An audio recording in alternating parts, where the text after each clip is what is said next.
meninas, bem-vindas a mais um episódio do Pod Pri, onde continuaremos falando sobre as vozes femininas que ecoam.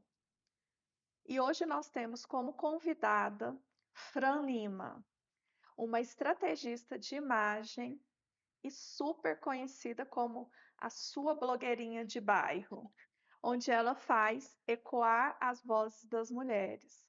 Seja bem-vinda, Fran, ao nosso podcast. Muito obrigada. É um prazer estar aqui com você. Que ótimo. Fran, conta um pouco para nós como que começou essa sua trajetória, tanto como estrategista de imagem e blogueirinha de bairro. Então vamos começar na ordem. O Blogueirinha de Bairro surgiu como uma crítica ao excesso de exploração comercial que se iniciou lá em 2000. Eu comecei no Instagram quando ainda era mato, né? Quando ainda era só restrita a uma determinada marca de telefone. Então, havia aí um monte de influencer, hoje o nome é influencer, né? Que vinha com essas regras e faça isso e faça aquilo, você vai conquistar isso, você vai conquistar aquilo, você...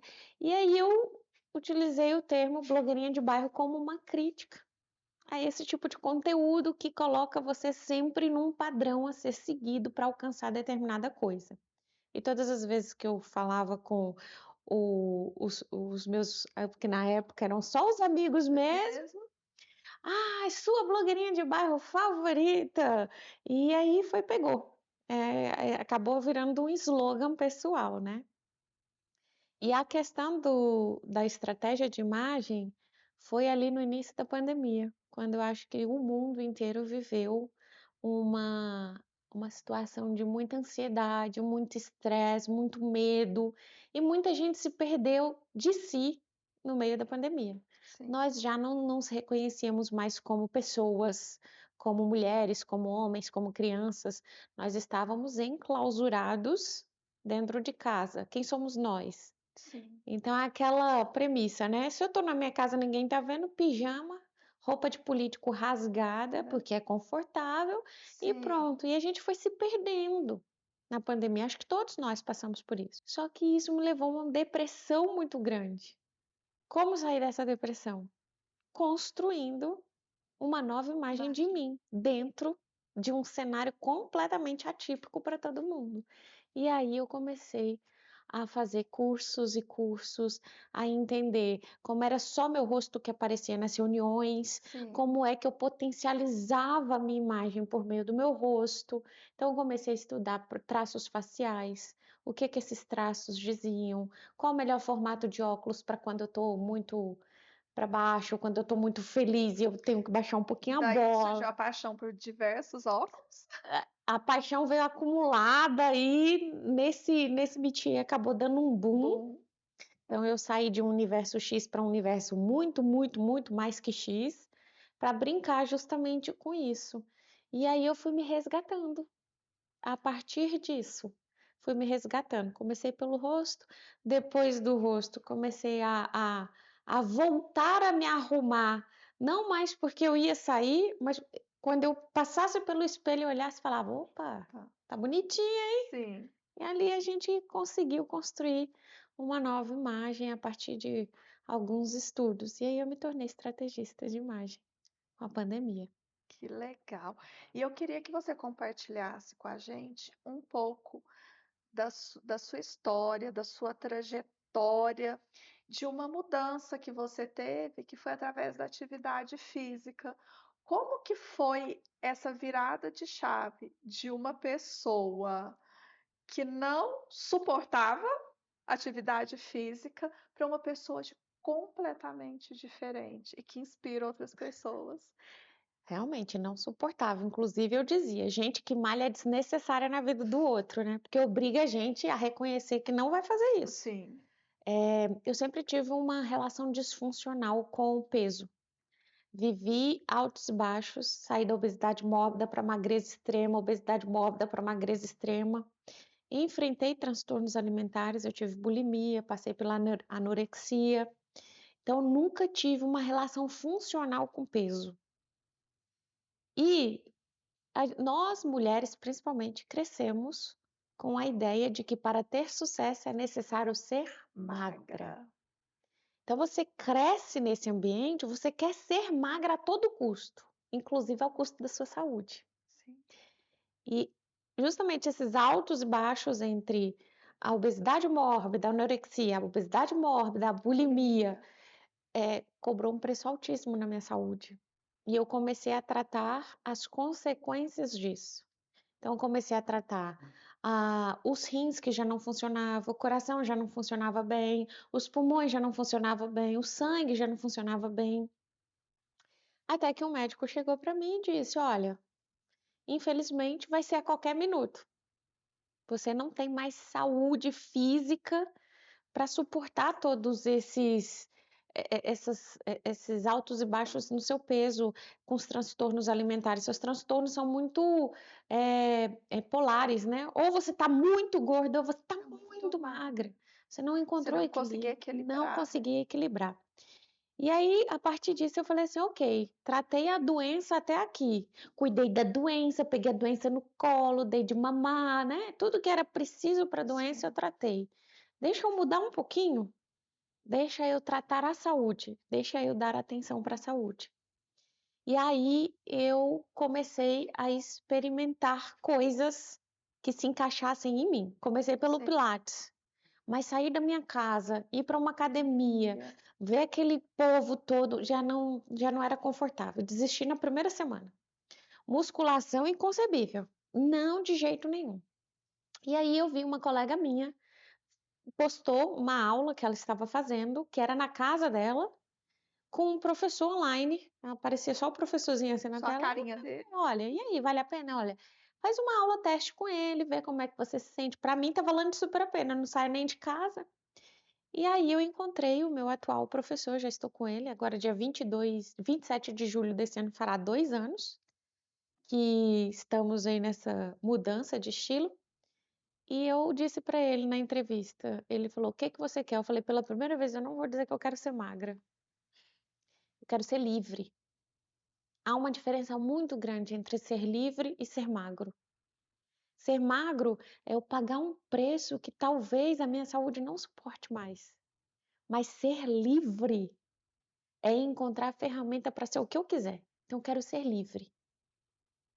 Aí de uma pessoa que já não conseguia mais agachar, não conseguia fazer movimento de punho, porque estava totalmente comprometida, uma pessoa que não conseguia nem caminhar daqui até a esquina da casa, 200 metros, sem desmaiar, essa pessoa começou a se movimentar. Dentro de um limitezinho ali, eram 20, 30 minutos de aula, só agachando, levantando, sentando.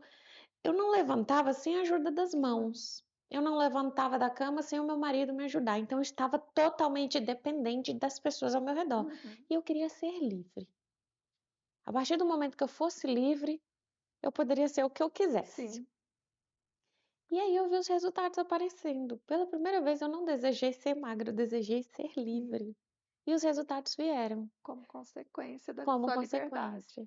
E aí eu comecei de uma pessoa que não agachava para uma pessoa que faz invertida, que faz movimentos complexos da calistenia, que faz movimentos complexos da ginástica olímpica. Aí faço exercício de força, apesar das pessoas não gostarem muito. Não é musculação, é com peso livre, é peso do corpo. Montei um mini estúdio em casa e aprendi a ser livre. Quando eu aprendi a ser livre, o corpo respondeu. Aí a magreza veio. Já não era mais um desejo, ela só foi consequência. E ela continua sendo só E consequência. você já passou a ter uma relação gostosa com a Com a atividade física. atividade física. Hoje é inegociável. E aí aprendi que é de dentro para fora. Você precisa ter um objetivo maior para criar essa relação de dependência com a atividade física. Antes ela era negociável. Se você ligasse para mim na hora da minha atividade física e disser, vamos tomar um café? Poxa, minha amiga, não vejo há Lógico que tanto eu vou pro tempo, café, né? vou para o café. Hoje eu digo, olha, Pri, desculpa, mas é inegociável. Esse horário é meu. Esse horário é o momento que eu estou cuidando de mim, da minha liberdade, da minha autonomia, da minha velhice. Eu estou Sim. plantando agora para com Pensando no 90 futuro. descer rapel na cachoeira, né? Que é o Claro. objetivo aí de vida. E é assim, eu fui atrás de liberdade, por isso que eu consegui uma boa relação com a atividade física, por compreender que hoje o meu corpo só sustenta tudo isso que eu quero ser, porque eu tô dando ferramentas para ele. E eu não quero ser magra, só quero ser livre. E conseguiu. Conseguir ser livre. E nessa atividade física você teve também aí, tá virando uma corredora, né? Tô Será virando que a uma gente vai ter uma corredora. maratonista? Então, não oficialmente, mas extraoficialmente sim, porque as pessoas perguntam, ah, mas você corre todo dia, por que que você não compete? Gente, eu compito todos os dias comigo. É a primeira competição que eu travo é comigo, de manhã, quando eu acordo. É a primeira pessoa que eu venço. Peraí, hoje eu não preciso correr, ontem eu corri, tô malhando pesado, por que que eu vou correr hoje? Não, eu vou correr sim. Então, todos os dias eu venço a primeira pessoa que eu tenho que vencer, que sou eu. E aí, por ser muito competitiva, extremamente competitiva, eu não me inscrevo em provas, porque eu posso me lesionar buscando um resultado que talvez eu nem precise dele, porque todos os dias eu venço o que eu tenho que vencer. E aí eu optei por não correr oficialmente em provas, mas extraoficialmente eu faço 15, agora eu tô treinando para meia maratona, minha meia maratona, a meia maratona da Fran, da blogueirinha de bairro, e aí eu vou vencer a meia maratona, depois vou conquistar os 35 e depois a maratona. Mas é a minha Sem competição. participar de nenhuma prova. Eu tô me vencendo, é isso que é importante. E você teria, sim, com certeza, você tem alguma dica para falar para as nossas borboletas que estão nos ouvindo sobre resgatar essa autoconfiança, sobre elevar a autoestima, como se sentir bem consigo mesmo? Olha, eu vou ser sincera, não existe fórmula mágica. Pode parecer demagogia, repetição de ideias, mas a pessoa só se resgata a partir do momento que ela tem coragem de olhar para si. A gente reconhecer a própria história. Às vezes a gente fala assim, nossa, eu me arrependo de ter feito aquilo. Nossa, por que que eu fiz isso no passado? Não, não pense dessa forma. Nossa, que legal que eu fiz isso no passado. Que legal que eu cometi esse erro. Que legal que eu usei essa roupa. Que legal que eu passei por essa fase. Porque nós nos construímos não é no sucesso. Nós nos construímos é no fracasso, é naquilo que consideramos o mais repugnante da nossa história. Então, eu só pude resgatar, na verdade, eu só pude construir a minha autoestima a partir do momento que eu olhei para mim lá atrás. Eu cresci, como eu disse, num lar em que a mulher só tinha sucesso se fosse magra. A mulher só tinha sucesso se um homem olhasse para ela. A mulher só tinha sucesso se andasse maquiada, fosse no cabeleireiro. A mulher só teria sucesso se sentasse com a perninha cruzada. Então, eu cresci dentro de padrões muito cruéis Para mulher. e que eram inalcançáveis, porque você não pode sentar de perna cruzada quando você está caindo, por exemplo. Você vai ter que abrir a perna uma hora aí para se defender. Mas quem vai ensinando você ao longo do caminho, não tem noção do impacto que isso vai causar na sua vida. Então, quando eu passei a olhar para essa menina lá atrás, que cresceu com essa disfunção, que cresceu ouvindo tantas coisas, passei a acolhê-la. Então, eu passei a acolher, por exemplo, quando ela colocava o dedo na garganta para vomitar. Eu passei a acolher quando ela estava muito frustrada, porque dizem que a gente come as nossas emoções. A gente não Sim, come as nossas emoções, a gente come as nossas só. frustrações. Então, quando ela comia 2 hambúrgueres, porque a mãe dizia que nenhum homem olharia para ela, foi acolhendo toda essa história que para mim, até um tempo atrás, era vergonhosa, que eu comecei a resgatar, a construir uma autoestima, a construir, a reconhecer quem eu sou, a reconhecer tudo isso que me trouxe valor, porque a gente escolhe a fazer do nosso passado uma lição do que ser e do que não ser. Eu escolhi fazer do meu passado algo de não ser. Então, quando eu passei a acolher esse passado como uma trajetória vitoriosa, de não ter cometido os mesmos erros, por exemplo, com os meus filhos, de não ter feito as mesmas coisas que fizeram comigo, eu passei a me orgulhar disso. Foi tão bonito, foi tão transformador passar por isso. E aí eu comecei a construir a minha autoestima, a olhar no espelho e não mais condenar, mas a dizer: "Cara, olha só, você é foda. Você tá criando 2 meninos e dizendo para eles assim: "Você quer ser o quê? Quero ser modelo". Tá com 90 quilos, vai ser modelo então, é isso que você quer? Vamos contratar um fotógrafo, vai ter o seu dia de modelo. Porque eles precisam compreender que eles podem sim ser tudo, se trabalharem firme para isso. E se forem felizes, tá ótimo. Eu não preciso ser tudo que alguém quer, mas eu preciso ser tudo que eu preciso ser, para mim, Que eu quero ser. que me traga essa alegria, essa felicidade. Então, o primeiro conselho que eu dou, não tenha medo, não. Aliás, tenha muito medo, que o medo traz a coragem. E aí, tenha medo de se encarar. Aí você vai criar a coragem. Se De encare. enfrentar. Se acolha. Todos nós temos aqueles segredos que nós queremos ignorar. E são eles que trazem essa força de. Hoje, ninguém determina quem eu sou. Ninguém determina o que eu visto. Ninguém determina o que eu falo. Ninguém me coloca num padrão, numa caixinha. Ninguém diz assim, você tá feia e eu saio arrasada. Falei assim, nossa, que bom que eu tô feia, eu não queria estar bonita mesmo. Hoje ninguém sabe o que eu queria ser. E você Então, tá ótima com você mesmo, né? você consegue lidar com o outro com mais maestria. Você simplesmente passa a ignorar o outro porque você entende que ninguém viveu a sua história. Ninguém é você. Por mais que as pessoas tenham vivido circunstâncias parecidas, ninguém jamais vai compreender quem você é. Porque só você viveu aquilo. Eu sempre trago a premissa, que quase ninguém concorda, mas eu não vim para ser igual. Se eu fosse para ser igual, nascia mato, não nascia gente. Sim. De que a verdade ela realmente é relativa.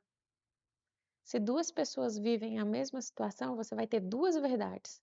Uma sob o meu ponto de vista e sob o ponto de vista de outro. Sim. Mas o fato em si, ninguém saberá, a não ser Deus. Concordo plenamente. Então, se a verdade é relativa, ela depende do ponto de vista do observador, por que você está ligando para a opinião do outro? Por que você não vive a sua única verdade? Sua única verdade é a sua história, é o que te trouxe até aqui. Então, são seus sentimentos, são suas emoções, são as suas frustrações, foram os medos, os traumas. Tudo isso constrói quem você é. E aí você está entregando de bandeja para o outro dizer o que você tem que ser, como você deve se sentir, como você deve se comportar. Não vejo sentido nisso. Quando eu passei a não ver sentido. Uma mulher não tem que ir de vestido? Falei, onde está? Onde? Em que local está escrito que eu, com cólica inchada, tenho que ir de vestido e salto? Não, em nenhum lugar. Então pronto, eu vou do jeito que eu me sinto confortável, porque se trata de mim, não do outro. E aí nesse dia eu entendi que realmente eu já tinha chegado num patamar de desenvolvimento de autoestima que era só alimentar. A partir dali, continuar alimentando, porque é um exercício diário você ignorar o outro e assumir a própria história. Excelente. E você, eu te considero fonte de inspiração, olhando seu Instagram. Hoje, toda essa transformação que a gente vem vendo ao longo dos 2 últimos anos, Sim, tá? Quando eu te conheci, acho que você ainda estava com estava sobrepeso. bem grande, 35 quilos a mais. E eu acredito que durante essa trajetória sua e que você compartilha de uma maneira maravilhosa com a gente no Instagram, alguma seguidora já se sentiu inspirada por você a seguir essa mesma estrada. Já chegou até você alguma história, assim? Já chegou alguém no seu direct falando que você possa compartilhar com a gente? Sim, chegou sim. Para mim ficou bem marcada a história dela. Ela só pediu para eu não falar o nome dela, Sim. mas é assim, ela mora em São Paulo. Quando ela se torna adulta, ela rompe os laços com essa família disfuncional, só que ela cria uma dependência com relacionamentos abusivos. E aí não é o abusivo leviano. Aí ele me xingou, é o abusivo mesmo, financeira, psicológica e fisicamente. Então ela passou a viver a história da mãe. Ela projetou na própria vida a Efetivamente. história da mãe. E aí ela começou a me seguir há muito tempo atrás, e todas as vezes eu falei muito claramente da minha relação com a minha mãe. A minha vida começou a deslanchar a partir do momento que eu humanizei a minha mãe. Tirei a minha mãe do pedestal de super-heroísmo e trouxe ela para o mundo. Uma mulher completamente cheia de defeitos e que, tentando acertar, errou demais. E os erros dela, projetados na minha vida, me trouxeram traumas que eu trato até hoje no consultório terapêutico. E eu sempre falei muito abertamente disso. A partir do momento que eu humanizei a minha mãe, trouxe ela para essa questão de errar, compreender que ela não acertou em tudo e que talvez nessa trajetória entre mim e ela eu tivesse acertado e ela tivesse errado, foi que eu consegui quebrar laços e evoluir um pouquinho mais como ser humano. E aí ela me procurou. Então ela me acompanha há muito tempo. E aí quando eu comecei a minha transformação, ela falou assim: "Me ajude". Aí eu falei assim: "Ajudo. O que é que você precisa?". "Não, como é que eu consigo fazer isso?". Eu falei: "Coragem. Precisa primeiro de coragem. Aqui não tem fórmula mágica. Tá disposta? Tô disposta". Então a gente começou a compartilhar ali no direct as as as intempéries do dia, digamos assim. Então, fulano, e ela contava a história do dia a dia dela, do marido. Diário ali, Isso, né? um diário, exatamente. Aí eu tô me sentindo assim. Eu falei, ótimo, que bom, você já sabe como você já está se sentindo, você reconhece que você está se sentindo assim. O que que hoje você aconselharia uma amiga a fazer para mudar isso? Eu faria assim, eu faria assado. E o que que te impede de fazer isso por você? E aí ela trava, né? Porque você consegue aconselhar e não consegue viver o próprio conselho. Sim. Então vamos começar pequenininho. Quando a gente traça objetivos muito longos, a gente desiste no meio do caminho, mas quando a gente traça só um passo, a gente consegue dar esse passo. Então, o que é que você precisa hoje? Preciso disso, vamos trabalhar isso. E aí a gente começou a trabalhar isso.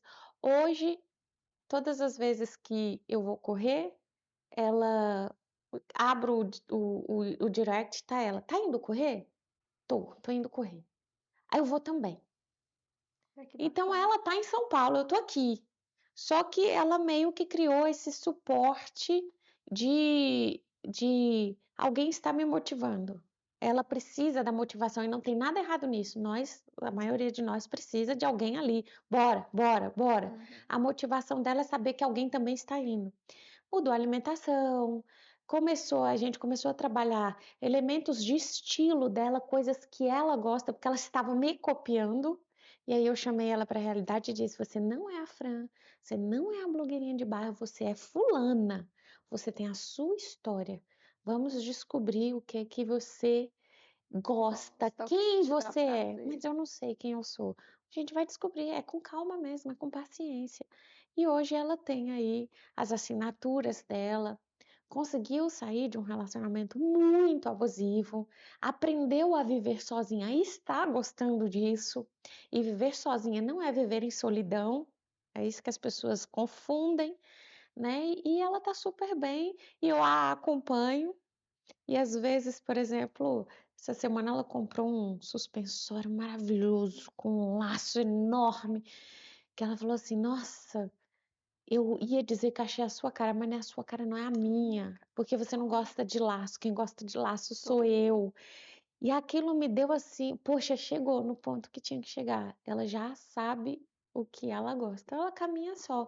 Mas para mim a história dela ficou marcada justamente porque eu não fiz muito. Eu só ouvi, eu só acolhi, eu só direcionava. O que que você diria para alguém que estivesse passando isso? Faz, vamos começar pequenininho. E às vezes eu não quero postar nada no dia, mas eu posto porque ela tá lá, né, acompanhando. Ela e outras, como ela, por exemplo, que, ah, pode continuar postando, porque às vezes eu tô tão desmotivada e aí eu vejo um vídeo seu ali na casa com ninguém. E fico com tanta preguiça, quando eu vejo o seu vídeo é como se você estivesse falando: "Bora, levanta, levanta, levanta, vamos, vamos". Às vezes eu nem quero postar, mas eu posto porque acabei criando esse laço com algumas pessoas que eu sei, porque eu já tive nesse lugar.